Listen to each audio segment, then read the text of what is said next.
Tuhan bersamamu.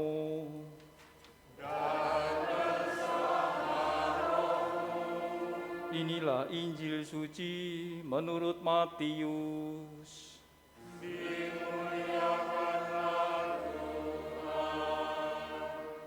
Sekali peristiwa, Yesus bersabda kepada ke-12 muridnya, "Siapa saja yang mengasihi bapak atau ibunya lebih daripada mengasihi aku, ia tidak layak bagiku. Dan siapa saja yang mengasihi putranya atau putrinya lebih daripada mengasihi aku, ia tidak layak bagiku. Siapa saja yang tidak memikul salibnya dan mengikuti aku, ia tidak layak bagiku. Siapa saja yang mempertahankan nyawanya, ia akan kehilangan nyawanya. Dan siapa saja yang kehilangan nyawanya karena aku, ia akan memperolehnya. Siapa saja yang menyambut kamu, ia menyambut aku. Dan siapa saja yang menyambut aku, ia menyambut dia yang mengutus aku. Siapa saja yang menyambut seorang nabi sebagai nabi, ia akan menerima upah nabi.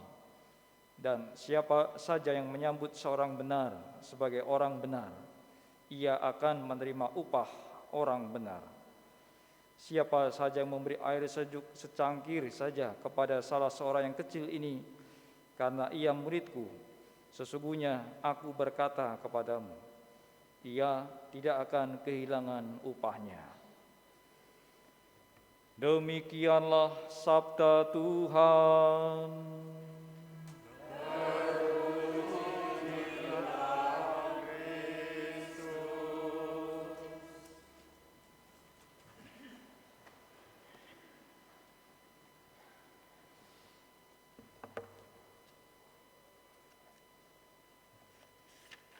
Saudara-saudari sekalian, Kristus adalah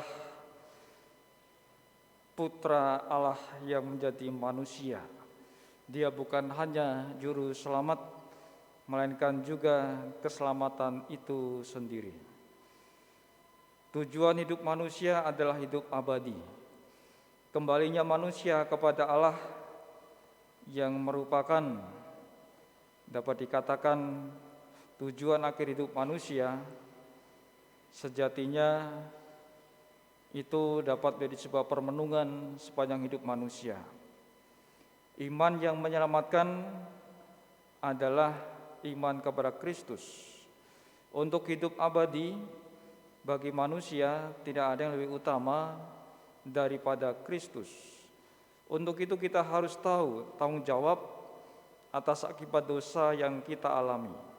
Karena sungguh tidak sebanding penderitaan di dunia ini dengan kemuliaan di hadirat Allah. Firman Tuhan pada minggu biasa ke-13 ini mengingatkan kita akan dorongan yang ada pada diri kita, yakni mau hidup kekal. Hidup bagi manusia adalah sesuatu yang berharga, dan memang manusia menginginkan hidup kekal. Akan tetapi karena dosa, mau tidak mau manusia akan mati.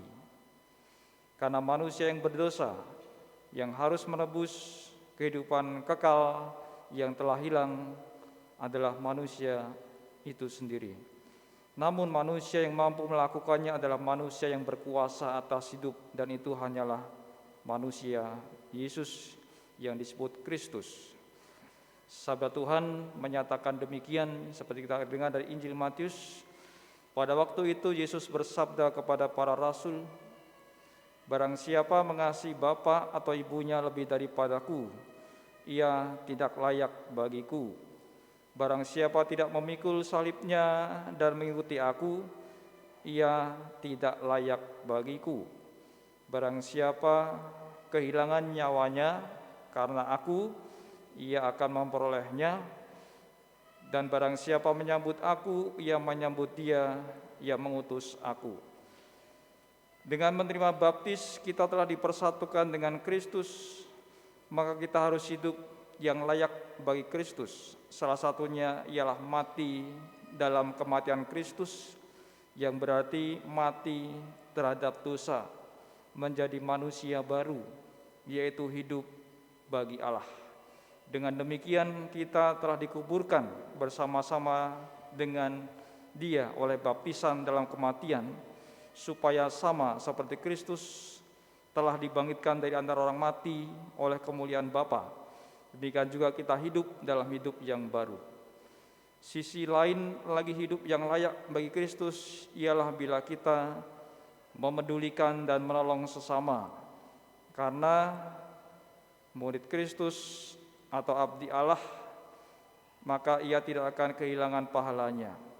Pada waktu seperti ini juga, tahun depan pada musim seperti sekarang ini, engkau akan menggendong seorang bayi, seperti kisah dari bacaan pertama yang menceritakan seorang perempuan yang menerima Nabi Elisa di rumahnya.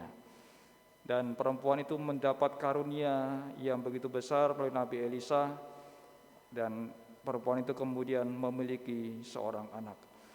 Itulah permenungan dalam minggu ini yang dapat kita bawa. Semoga dengan permenungan ini kita juga semakin disadarkan akan sabda Tuhan dalam hidup kita, dan kita dapat merenungkan juga, sadarkah kita bahwa orang yang beriman itu mendahulukan Kristus daripada kepentingan sendiri. Sebab setiap orang mutlak bergantung kepada Kristus dan saling membutuhkan, bukan hanya untuk hal-hal duniawi, melainkan juga untuk mengenal dirinya pun dia membutuhkan orang lain. Dan manusia butuh sesama, namun karena hukum yang mengatur hidup manusia dengan baik adalah hukum cinta kasih, maka kerendahan hatilah dasarnya. Semoga dengan sabda ini kita dapat semakin memahami pesan Tuhan dalam hidup kita untuk senantiasa mengutamakan Allah dalam hidup kita daripada kepentingan sendiri, daripada keluarga, apabila itu berkaitan dengan kepercayaan atau iman kepada Allah. Yang menjadi nomor satu adalah Allah sendiri.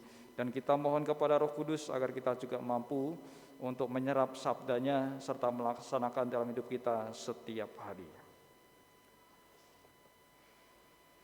Saudara-saudari, marilah kita meneguhkan